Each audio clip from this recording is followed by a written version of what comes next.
I'm breaking off my engagement to my fiancé because of his newfound views on what a good wife is, and now he can get engaged to his right hand. Posted by you/ataraxic metanoia. My 28F fiancé, 34M, and I used to have a great relationship, but over the last year, his political views have become a problem. I mostly bit my tongue about it, but it came to a head when he accused a woman at his job of lying about her essay. I pointed out that when a woman accuses a man of rape, he questions it and claims she is lying. He justified it by saying it's stupid to believe an accusation like that without proof. I pointed out that he has no proof that she's lying either, but he's accusing her anyway. He often sends me articles about women, usually teachers, essaying boys. I brought up that he never says the boys are lying or asks for proof. He got very upset and kept repeating that I was trivializing male essay. I don't feel like I was. I feel that I was just pointing out the hypocrisy. He denied being biased against female accusers. I reminded him that when the allegations against Diddy first surfaced, he said feminists were just trying to ruin a successful man's life. Unsurprisingly, he never mentioned the man who accused Diddy of SA. He defended Diddy up until the video of him physically assaulting Cassie was leaked. Even then, he said, we didn't know the whole story. The final straw was when he was telling me, yet again, how women are actually worse than men because we are sneaky and conniving, and at least men will screw you over to your face. He kept insisting that women are far worse people than men, and I just lost it. I said that nowhere on earth, not now or ever in recorded history, has the female violent crime rate been higher than the males. I told him that men unalive each other even more than they unalive us, so they are a bigger danger to themselves than some girl being sneaky. I said that blaming women for unfair legislation, like conscription, makes no sense when men make up the majority of the US government, and most, if not all, other governments. He was absolutely furious about all of this. He didn't argue with me, per se.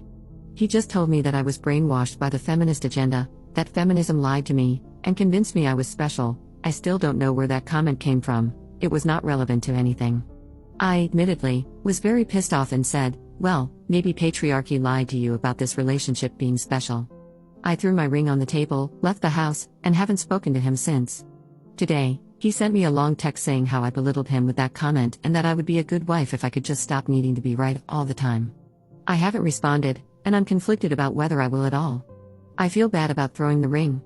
I really feel bad that I hurt his feelings by saying our relationship isn't special. But still, to be honest, I'm seriously questioning if I really want to marry him. He has always been argumentative, not just with me, but with everyone. Normally, I just ignore it, but he was so egregious with his hypocritical BS. I shouldn't have taken the bait, and I don't feel like men are generally bad. I was speaking out of anger. I don't consider myself a super political person.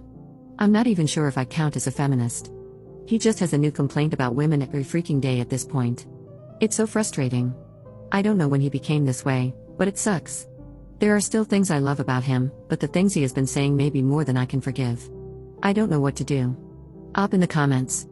I've seen some comments saying I need to try to work it out with him, and I did try, but eventually, you realize you're fighting a losing battle, and the spoils of war aren't worth it anymore. Some guys in the comments are even saying, lol, now you're single, like I should be devastated that I don't get to explain empathy to a grown man all day every day anymore. Update 1 day later. Hi again, I'm surprised and overwhelmed by the response my post got.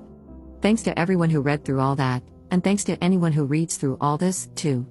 After I left, I went to a hotel. He kept contacting me to ask when I was coming home. I told him I needed time to think and turned off my phone. When I turned it back on, I saw his photo on my lock screen and decided to call him, for reasons that will make sense later. He said he wanted to talk face to face, and I agreed, so I went home. He apologized for implying that I'm not special.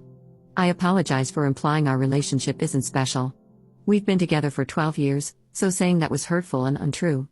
Before anyone compares the harshness of our statements, his wrongs don't justify my own and vice versa. Disclaimer, this post isn't about the validity or ethics of gender roles. This is strictly an account of what happened with no wider social commentary from me. We discuss what we wanted for the future. He wants a traditional marriage and specified the following. 1. I would quit my job, and we'd start trying for a baby right after the wedding. 2. I'd be a stay-at-home mom until the kids are old enough for primary school, and we'd raise them as Christians. 3. He wants to protect and provide for our family, and I would be submissive. He assured me that I could still disagree with him and have a say, but he wants to ultimately have the final say in most things. He asked if I understood what he wanted, and I said yes. When he asked me if I still wanted to get married, I told him that I didn't. He has the right to change his mind, but it's not the arrangement we agreed to when he proposed. This post is long enough, so I won't detail how he got into this gender essentialism stuff or why I don't want the type of relationship he's asking for. Suffice to say, we are no longer compatible. He wants to do a trial run of his preferred setup so I can see that it's for the best. I told him that we had a very successful trial run of not doing that for 10 years until he decided to switch things up a few years ago. He was unfazed by this. So about the lock screen, he has a small snaggletooth toward the back that he's always been shy about, so he never fully smiles in public. That photo is one of the few pictures where he's showing his real smile, and it's beautiful. Seeing that photo used to make me so happy, but when I saw it this morning, I just felt sad. I know it sounds dramatic, but it feels like he died and was replaced by some kind of red-pilled pod person. When he asked me if I still loved him at all, I told him that I will always love him, but I'm not in love with him anymore. I understand that many people had strong feelings about the things he said, and he definitely crossed the line several times, but this is still so hard for me to do. He's the only man I've ever been with and my best friend. I'm relieved that it's over but still sad about how it ended. I accept that he's a different person now, but it's hard not to think of what could have been. Commenter. They had been together 12 years? He was 22 and she was 16?